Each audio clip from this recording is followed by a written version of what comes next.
Hello everyone, मैं अंकुर वाबेले आप सभी का स्वागत करता हूं आपके अपने चैनल मैग्नेट ब्रेन्स हिंदी पर। मैग्नेट ब्रेन्स हिंदी एक ऐसा प्लेटफॉर्म है जो हिंदी माध्यम की कक्षा 7वीं से लेकर कक्षा 12वीं तक का संपूर्ण पाठ्यक्रम बिल्कुल निःशुल्क में उपलब्ध करा रहा है। निःशुल्क का मतलब समझते हैं ना, आपको कोई पेमेंट नहीं करना है, ना कोई सब्सक्रिप्शन परचेज करना है, सभी वीडियोस बिल्कुल निःशुल्क है।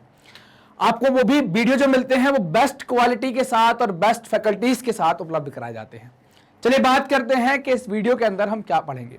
तो हमारे वीडियो का टॉपिक हुआ क्या भूमि यह धारण कर पाएगी, क्या धारण कर पाएगी। बात यह करनी है कि इसके पहले हमने क्या पढ़ा था। तो इसके पहले हमने पढ़ा था कि सीमित भूमि, सबसे पहले क्या पढ़ा था हमने, भूमि स्थिर है। उसके बाद हमने देखा था कि इस भूमि के साथ अधिक उत्पादन करने का कोई तरीका, पिछला वीडियो हमने बात की थी कि उत्पादन कैसे बढ़ाया जाए। उसमें हमने हरित क्रांति वगैरह के बारे में बात की थी। हरित क्रांति कैसे आई, तो उसमें आपने देखा था सिंचाई के साधन आ गए, हाई यील्ड वैरायटी आ गई बीजों की, रासायनिक खाद आ गए, कीटनाशक आ गए। इन सब के माध्यम से और अधिक सिंचाई, इन सब के माध्यम से हम क्या कर पाए थे, अपना उत्पादन बढ़ा पाए थे। और हरित क्रांति से फायदा किसको हुआ था, गेहूं और चावल को फायदा होता है। और हमने देखा था टेबल के फॉर्म में, हमने पूरा डेटा देखा था कुछ 10-15 साल का कि दाल और गेहूं को जब हम कंपेयर कर रहे थे तो दाल की तुलना में गेहूं का उत्पादन बड़ी तेजी से बढ़ा था। लगभग आप देखेंगे 10 गुने के आसपास का अंतर था। मतलब अगर ये 10 क्विंटल है तो ये लगभग 90-95 क्विंटल के आसपास आ गई थी। 8 से 10 गुने का फर्क हमने देखा हुआ था। अब आज हम बात करने वाले हैं, इस वीडियो के अंदर हम बात करने वाले हैं कि जब आप उस भूमि से इतना उत्पादन करते हैं तो सवाल उठता है क्या भूमि यह धारण कर पाएगी, वो उस पर क्षमताएं हैं वो धारण कर पाएगी कि नहीं। ये सारी बातें हम करने वाले हैं। ये टॉपिक है कक्षा 9वीं के अर्थशास्त्र के चैप्टर नंबर 1। क्या नाम है चैप्टर नंबर 1 का, कोई कहानी चल रही है ना, पालमपुर गांव की कहानी। तो उस गांव की कहानी के अंतर्गत हम क्या भूमि यह धारण कर पाएगी इसको देखने वाले हैं। अब बात आती है यहां पर, बात क्या आती है कि भाई भूमि जो है एक प्राकृतिक संसाधन है। प्राकृतिक संसाधन का मतलब क्या होता है, प्रकृति के द्वारा बनाया गया। आपका योगदान नहीं है, मेरा योगदान नहीं, हम आप जमीन नहीं बना सकते। जमीन क्या है, पहले से ही बनी है, भगवान के द्वारा या प्रकृति के द्वारा वो बना दी गई है। उस पर हम आकर टपक गए तो हमने खेती वेती करना स्टार्ट कर दी। अब जो भूमि जिस पर हम खेती करते हैं उसको आप समझना, ये खेत है। ये क्या है, अगर आप देखें पृथ्वी कुछ ऐसी अगर गोल है तो सबसे ऊपरी परत है ना, इसी पर हम खेती करते हैं ना। ऐसे खेत या ऐसा करते, पहले खेत को हम खोदते हैं 2 किलोमीटर नीचे तक, फिर बोले बीज डाल के आएंगे, फिर सबसे ऊपरी परत पर करते हैं ना, सबसे ऊपरी परत पर। तो ये ऊपरी परत है, इस पर हम खेती करते हैं। तो ये जमीन की ऊपरी परत है, इसका उपजाऊ होना भी जरूरी है। उपजाऊ नहीं होगी तो खेती नहीं कर पाएंगे। आपने देखा होगा अपने आसपास, आप देखते होंगे, गांव में देखते होंगे, घर में खेती होगी तो देखते होंगे, अधिक पैदावार के लिए हम लोग कुछ अलग से चीज भी डालते हैं जिसको हम खाद कहते हैं। अलग अलग जगह उनके अलग अलग नाम है, जैसे DAP, यूरिया, गोबर की खाद, हरी खाद, है ना। ऐसे हम कई सारी खादों का उपयोग करते हैं। तो अब जमीन के बारे में बात आ गई कि क्या है, प्राकृतिक संसाधन है, मतलब सावधानी पूर्वक इस्तेमाल करना चाहिए। क्यों सावधानी पूर्वक इस्तेमाल करना चाहिए, अगर इसको नुकसान पहुंच गया, अगर ये खत्म होना स्टार्ट हो गई, अगर इसकी क्षमता कम होना स्टार्ट हो गई तो आप बना नहीं पाएंगे, आप में वो क्षमता नहीं है। आप भगवान नहीं है, आप प्रकृति के जनक नहीं है, आप नहीं बना पाएंगे। फिर समस्याएं बहुत आएंगी, समय बहुत लगेगा, फिर क्या होगा, तो ये दिक्कतें आएंगी। इसलिए क्या है, जमीन का उपयोग, भूमि का उपयोग सावधानी पूर्वक करना चाहिए। अब ये सावधानी पूर्वक बात कैसे आई, तो कुछ वैज्ञानिक रिपोर्टों की बात हम उठाते हैं। वैज्ञानिक रिपोर्टें क्या कहती हैं, तो वैज्ञानिक रिपोर्टें कहती हैं खेती की आधुनिक कृषि विधियां, आधुनिक कृषि विधियां क्या आ गई, जिसमें हमने HYV हाई यील्ड वैरायटी का उपयोग कर लिया, ज्यादा खाद डालने लगे, ज्यादा कीटनाशक डालने लगे, ज्यादा सिंचाई करने लगे। ये आधुनिक कृषि के तरीके से हम उस पर और जमीन पर बहुत खेती करने लगे। पहले तक अगर प्राचीन काल में देखें तो पारंपरिक खेत थे, एक बार बीज डाल दिया, वर्षा हो गई, उत्पादन ले लिया। अब आप जमीन पर इतनी बार खेती करते हैं कि उसको मौका ही नहीं मिलता रेस्ट करने का, उसके पास अपने आप को अपग्रेड करने का मौका नहीं है। मतलब आप लगातार खेती कर रहे हैं। तो ये सब आधुनिक कृषि के अंतर्गत आता है, आधुनिक कृषि की विधियों के अंतर्गत आता है। तो आधुनिक कृषि विधियों ने प्राकृतिक संसाधन आधार का क्या कर दिया है, बहुत ज्यादा उपयोग किया है, अति उपयोग कर डाला है। और ये आधुनिक में आप देखेंगे हमारे यहां पर एक क्रांति आई थी, इसको आप कहते हैं हरित क्रांति। हरित क्रांति कारण उर्वरकों के अधिक प्रयोग से मिट्टी की क्या हो गई है, उर्वरता कम होने लगी है। इसकी अपनी जो प्राकृतिक उर्वरता है वो घट गई, क्योंकि हमें पता ही नहीं चलता, हम खाद डाल देते हैं, उत्पादन सही होता है, तो ये चलता रहता है काम। नलकूपों से सिंचाई के कारण, ट्यूबवेल लगा दिए हैं, सिंचाई के कारण भूमि का जो जल स्तर है वो भी कम होने लगा है, वो भी नीचे जाने लगा है। तो ये हमें क्या है, वैज्ञानिक रिपोर्टें कहती हैं कि ये नुकसानदायक है, इसीलिए हमें सावधानी पूर्वक एक सारे काम करने चाहिए। क्लियर? मिट्टी की उर्वरता और भौम जल जैसे पर्यावरण संसाधन कई वर्षों में बनते हैं। उर्वरता जिसे आपने देखा हो, जमीन को कई दिनों तक खाली छोड़ना पड़ेगा, भौम जल का जो स्तर है वो भी कई, और इनको आप पुनर्जीवित नहीं कर सकते, आपके पास वो क्षमता नहीं है कि आप उर्वरता को जीवित कर दो, भूमि का जल बना दो, क्षमता नहीं है आपके पास। तो पुनर्जीवित करना बहुत कठिन है, तो इस कारण से क्या होना चाहिए, इस कारण से हमें इनका उपयोग बड़े सोच समझकर करना चाहिए। कृषि का भावी विकास सुनिश्चित करने के लिए हमें पर्यावरण की देखभाल भी करनी चाहिए। हम पर्यावरण को देखकर भी चलें, पर्यावरण के अनुसार चलें, तभी हमारा ये भला हो पाएगा, ये हमें ध्यान रखना चाहिए। तो ये बातें हमने यहाँ पर देखी कि भाई क्या करना चाहिए यहाँ पर, कि हम देखें वैज्ञानिक रिपोर्टें क्या कह रही हैं। तो वैज्ञानिक रिपोर्टें हमने यहाँ देख रही हैं, और पर्यावरण के हिसाब से हमें कृषि का उपयोग करना चाहिए, कृषि का विकास करना चाहिए।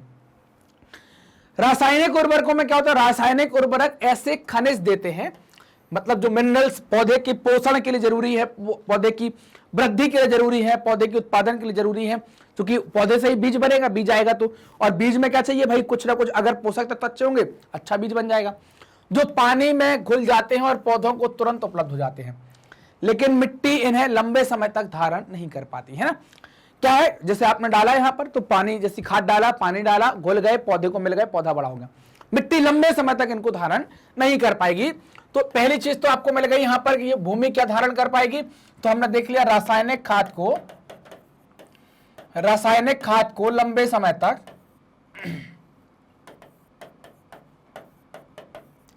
भूमि धारण नहीं कर पाएगी।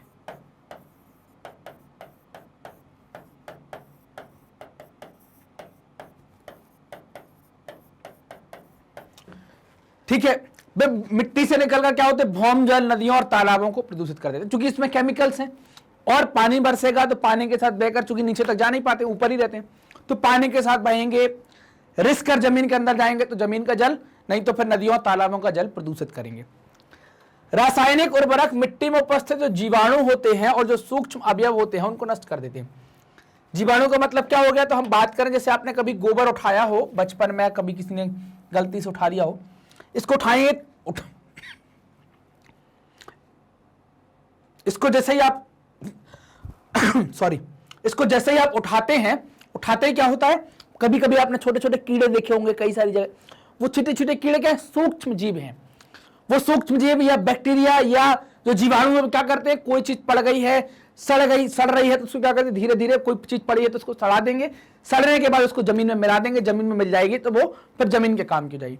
आपने कई सारे जानवर देखे होंगे सड़क के किनारे मरे रहते हैं, धीरे धीरे वो डिग्रेड हो जाते हैं, आपको कई बार मिलता है उसका कंकाल पड़ा हुआ है, खाल वाल मांस वास सब उनने, तो कीड़े या बैक्टीरिया क्या करता है, उसको डिकम्पोज करता है, अपघटित कर देता है, उसको जमीन में मिला देता है।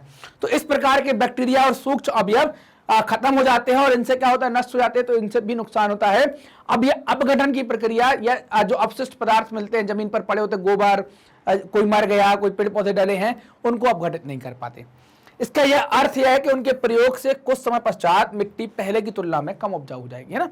मतलब आप क्या करेंगे, लगातार रासायनिक खाद डालते रहेंगे तो आपको पता नहीं चलेगा, लेकिन मिट्टी की अपनी खुद की क्षमताएं धीरे धीरे क्या हो जाएंगी, उपजाऊ की कम होती चली जाएंगी। देश में रासायनिक खाद का सर्वाधिक उपयोग पंजाब में होता है, और आप जानते होंगे पंजाब को अन्नदाता कहा जाता है। और आप ये भी जानते हैं कि हरित क्रांति के प्रभाव वाले राज्यों में, है ना, हरित क्रांति के प्रभाव वाले राज्यों में कौन है, पंजाब भी है। तो उत्पादन अधिक लेने के लिए पंजाब में रासायनिक खाद का ज्यादा उपयोग करते हैं। रासायनिक खाद के निरंतर उपयोग से मिट्टी की गुणवत्ता खत्म हो जाती है, या रासायनिक खाद आप लगातार मिट्टी पर रासायनिक खाद डालते हो, धीरे धीरे उसकी गुणवत्ता खराब करेगा, मतलब मिट्टी की अपनी क्षमताएं कम होना स्टार्ट हो जाएंगी। पंजाब के किसानों को पहले का उत्पादन स्तर पाने के लिए अब अधिक से अधिक रासायनिक उर्वरकों और अन्य आगतों का प्रयोग ये क्यों करना पड़ा। आपने मान लीजिए कि इस बार डाला, जैसे आपने 1 बीघा में डाल दी, 1 बोरी खाद डाल दिया, अब अगली बार आप फिर खेती करेंगे तो अब आपको लगेगा यार कैसे, चूंकि मिट्टी की क्षमता तो घट रही है, तो अब आपको फिर 1.25 सवा बोरी डालनी पड़ेगी, अगले साल आपको 1.5 बोरी डालनी पड़ेगी।